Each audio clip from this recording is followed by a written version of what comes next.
দেশ বা দেশের বাইরের থেকে যারা যেখান থেকে আমার এই বিনোদনটি দেখতেছেন তাদের সবাইকে জানাই অনেক অনেক প্রীতি ও শুভেচ্ছা। আশা করি সকলে ভালো আছেন এবং সুস্থ আছেন। আজকে আপনাদের সামনে যে বিষয়টি নিয়ে কথা বলবো সেটা হচ্ছে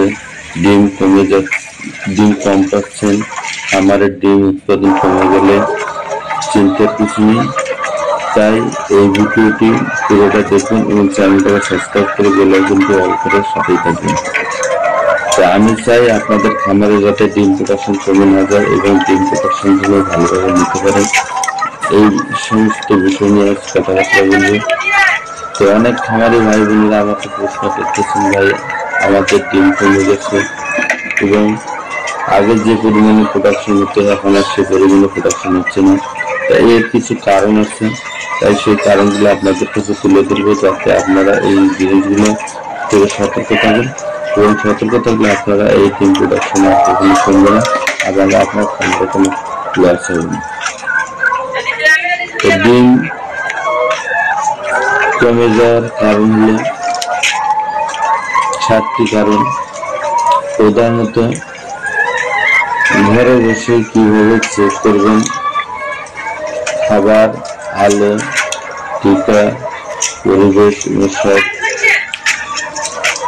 সমস্যার সমাধান বলতে, কারণ এখন আর আগের দিন নাই, এখন ঘরে বসেই দেখা যাচ্ছে যে সবকিছু সমাধান করা সম্ভব যদি আপনারা চান।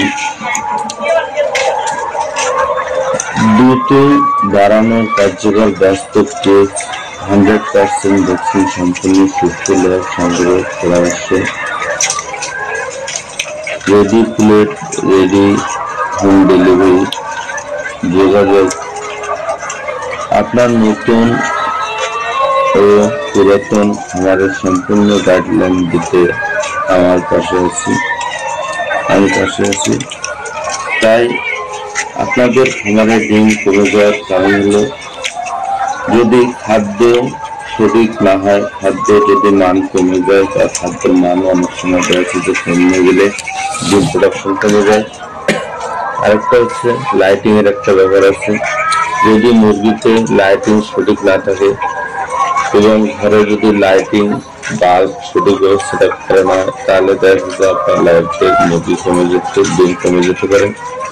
এছাড়া দেখা যাচ্ছে যে যদি লেয়ার মুরগিতে ভ্যাকসিন অ্যাক্টিভেট করা না থাকে, সবগুলো ভ্যাকসিন যদি করা না থাকে, সেক্ষেত্রে মুরগি দেখা যাচ্ছে যে সবসময় অসুস্থ হয়ে যায় এবং সবসময় মুরগির মধ্যে একটা না একটা রোগ ধরে থাকে। তো সেক্ষেত্রে মুরগির ডিম কমে যাবে।